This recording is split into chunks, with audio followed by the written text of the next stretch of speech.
அதற்கு வருவோம். இப்பொழுதுதான் நாம் வாசிக்க போறோம் அல்லவா, அதில் வரும். எனவே நாம் எதிலிருந்து ஆரம்பிக்கிறோம் என்றால் இந்த ப்ரிப்பரேஷன். அட்வென்ட் என்று ஆரம்பித்தோம் அல்லவா, திருவருகை காலம் என்று ஆரம்பித்தது அல்லவா திருச்சபை. எனவே இந்த திருச்சபை என்ன செய்கிறது என்றால் இப்பொழுது நம்மை தயாரித்துக் கொண்டு வருகிறது. இது காலம் வரை என்ன தயாரித்தது என்றால் அந்த யோவான், திருமுழுக்கு யோவான் குறித்தெல்லாம் பேசப்பட்டு மெதுவாக வந்தோம், முன்னறிவிக்கப்படுதல் குறித்து. எனவே இங்கேயும் இதில் கூறப்படுகிறது, இது இந்த மறைக்கல்வி நூலில் 522 முதல் 526 வரை நாம் பார்க்க இருக்கிறோம். இன்றைய முடிகிறதா என்று தெரியவில்லை, முடிந்தவர்களும் இன்றைய முடிக்க பார்ப்போம். அதுல என்னன்னா கிறிஸ்துமஸ் மிஸ்ட்ரி. அது எதுல வருதுன்னா, mysteries of Jesus infancy and hidden life. Okay, அதாவது இயேசுவின் இளமை பருவம், இந்த மறைந்த வாழ்வும், அதாவது வெளிப்படாத வாழ்வும் என்று சொல்லலாம். வெளிப்படாத வாழ்வும் குறித்த மறை உண்மைகள் என்ன என்று உள்ள தலைப்பில் அது தயாரிப்பு, கிறிஸ்துமஸ்கான தயாரிப்பு என்ற நிலையில் என்ன தயாரிப்பில் என்ன நடந்தது என்று தொடங்குகிறது. அதில் என்ன சொல்லப்பட்டு இருக்கிறது என்றால், the coming of God's Son to earth is an event of such immensity that God willed to prepare for it over centuries.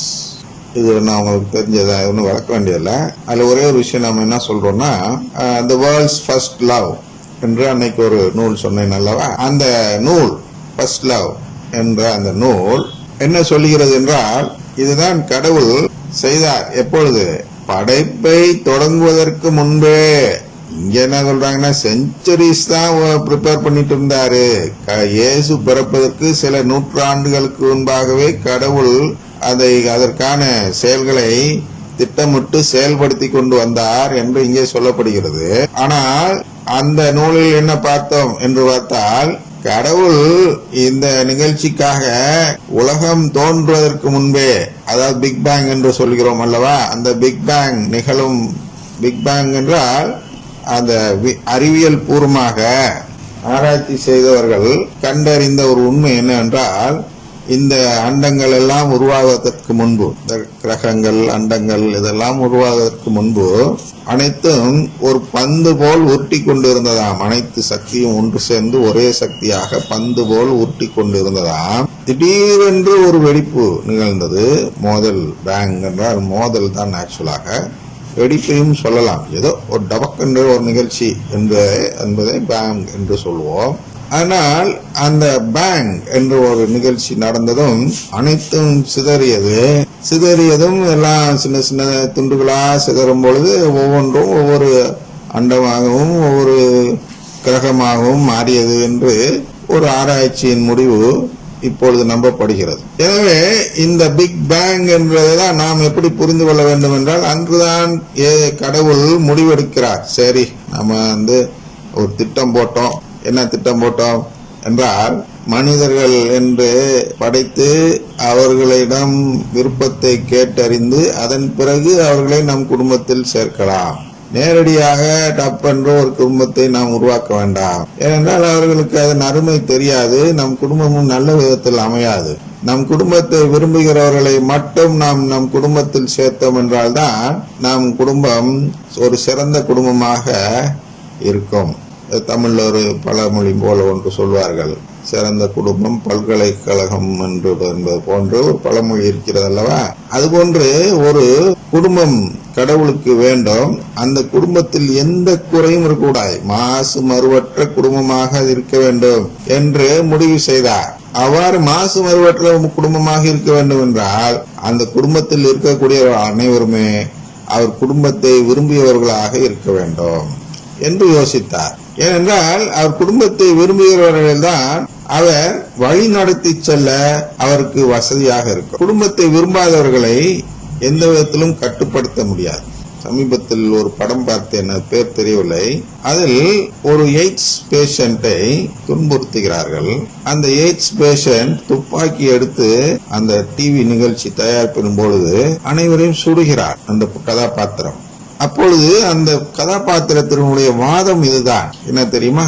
நான் தான் எப்படி தான் செத்து போறேன்டா, இப்ப நான் உன்னை சுட்டா எனக்கு அதிகபட்சம் நீ சாவுதானே கொடுக்க முடியும் தண்டனையா என்று அந்த பெண் வாதாடுகிறார். எனவே இதுதான் வந்துவிடும். என்ன வரும் என்றால், விரும்பாதவர்களை இழுத்து வைத்து ஒரு பொருளை கொடுத்தால், ஒரு பலன், ஒரு ஆசீர்வாதத்தை கொடுத்தால் அவர்கள் அதை ஒரு ஆசீர்வாதமாக பார்க்க மாட்டார்கள். எய்ட்ஸ் பேஷண்ட் இனி இருக்கக்கூடிய சில நாட்கள் என்பது நமக்கு கிடைத்த ஆசீர்வாதம் என்றும், அதனால் நாம் ஒழுங்காக சமுதாயத்தில் மதிக்கக்கூடியவராக வாழ வேண்டும் என்றும் அந்த எய்ட்ஸ் பேஷண்ட் யோசிக்கவில்லை. அதுபோன்று யோசிக்காதவர்கள் விண்ணகத்தில் வந்துவிடக்கூடாது. வேணா சாவு எடுத்துக்க. உதாரணத்துக்கு இந்து மதத்தை பார்க்கிறோம். இந்து மதத்தில் வாழ்வு என்பதை பிணி என்று சொல்கிறார்கள். எனக்கு வாழ்வே வேண்டாம்னு சொல்றாங்க. இந்த வாழ்வு எதுக்கு எனக்கு தந்தார் கடவுள், எனக்கு வேண்டாயா, என்னை எப்படியாச்சும் திருப்பி இந்த கடவுள் அழைத்து கொண்டு தன்னோடு ஐக்கியப்படுத்தி கொண்டு என்னை வாழ விடாமல் செய்ய வேண்டும் என்று வேண்டும் ஒரு மதம் தான் இந்து மதம். வாழ்வு வேணான்னு சொல்ற ஆளை அழைச்சி கொண்டு போய் வச்சு வாழ்வு கொடுத்து அந்த குடும்பத்தில் சேர்த்து அதுக்கப்புறம் இவங்க ஏதாச்சும் ஒருத்தனை துன்புறுத்தலாம், தவறாக நடந்து கொள்ளலாம். குடும்பம் என்றால் அங்கே உறவுகள் இருக்கதானே செய்யும். உறவு நிலை வாழ்வு இருக்கதானே செய்யும். உறவு நிலை வாழ்வு என்றால் என்ன? இங்க எப்படி ஒருத்தரை நல்லபடியாக வரவேற்கிறோம், இன்னொருத்தரை விரும்பாதவரை துன்புறுத்தி வரவேற்கிறோம், இல்லாட்டி வெளியேற்றுகிறோம். இதெல்லாம் வாழ்வின் சில அம்சங்கள் அங்கே தொடர இருக்கிறது. நாம் ஒவ்வொருவரையும் நல்ல முறையிலேயே வரவேற்க வேண்டும், நல்ல முறையிலேயே அவர்களோடு உறவு வைத்துக் கொள்ள வேண்டும் என்றால், நல்லுறவு வைத்துக் கொள்ள வேண்டும் என்றால் அங்கே யார் இருக்க வேண்டும் என்றால், இதற்கு அஞ்சுவோர் இருக்க வேண்டும். உயிர் போய்விடுமோ என்று அஞ்சக்கூடியவர்கள் தான் அங்கே இருக்க வேண்டும். அந்த உயிர் போனா போயிட்டு போகுது, இல்லாட்டி உயிர் போனா எனக்கு நல்லது என்று நினைக்கக்கூடியவர்களை அவர் குடும்பத்தில் சேர்க்க முடியாது.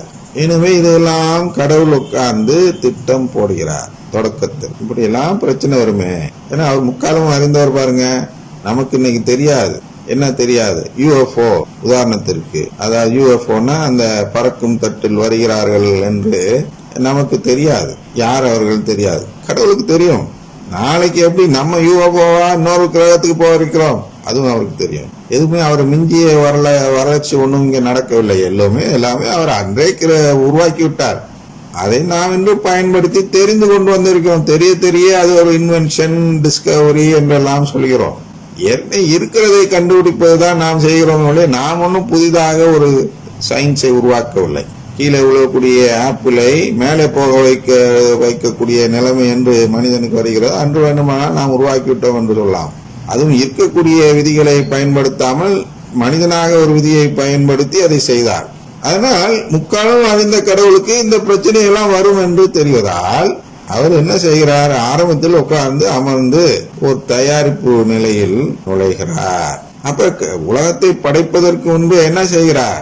தன்னுடைய குடும்பத்தை உருவாக்க வேண்டும் என்று திட்டமிட்டு அதற்கு ஏற்ற உலகம், அந்த ஊன் உலகம் என்று சொல்கிறோம். பிக் பேங்குள்ள இருந்தது அனைத்தும் ஊன் இயல்பு சேர்ந்தது. அந்த ஊன் இயல்பை உருவாக்கும் பொழுது ஏன் உருவாக்க வேண்டும், ஊன் இயல்பு ஏன் உருவாக்க வேண்டும் என்றெல்லாம் சிந்தித்து, ஊன் இயல்பு என்பதும் ஒன்று, ஆவியின் இயல்பு என்று சொல்கிறோம் அல்லவா, உண்மை இயல்பு என்று நாம் அதை பார்க்க வேண்டும். உண்மை உலகம், ஊன் உலகம், இது மாயை தான். மாயா சாயா என்றெல்லாம் ரஜினிகாந்த் அவர்கள் பாடுகிறார்கள் அல்லவா. மாய உலகம் கரெக்ட். ஆனால் உண்மை உலகம் என்று ஒன்று இருக்கிறது. அதுதான் கடவுள் இருக்கும் உலகம். அதுல நாம் உண்மையான கடவுளின் குடும்பத்தினராக மாற வேண்டும் என்பதுதான் அவருடைய திட்டம்.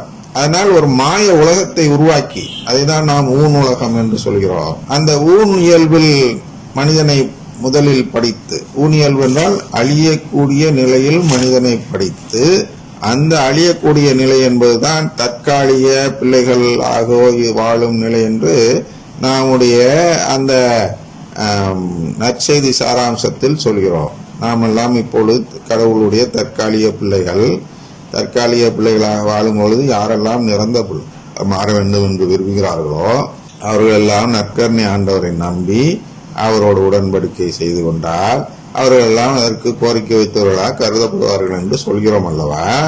அந்த நிலையை உருவாக்குவதற்காக கடவுள் ஒரு ஊன் உலகத்தை ஏற்படுத்தி அதில் மனிதனை பிறக்க வைத்து ஒரு மாதிரி வாழ்வை காட்ட வேண்டும்.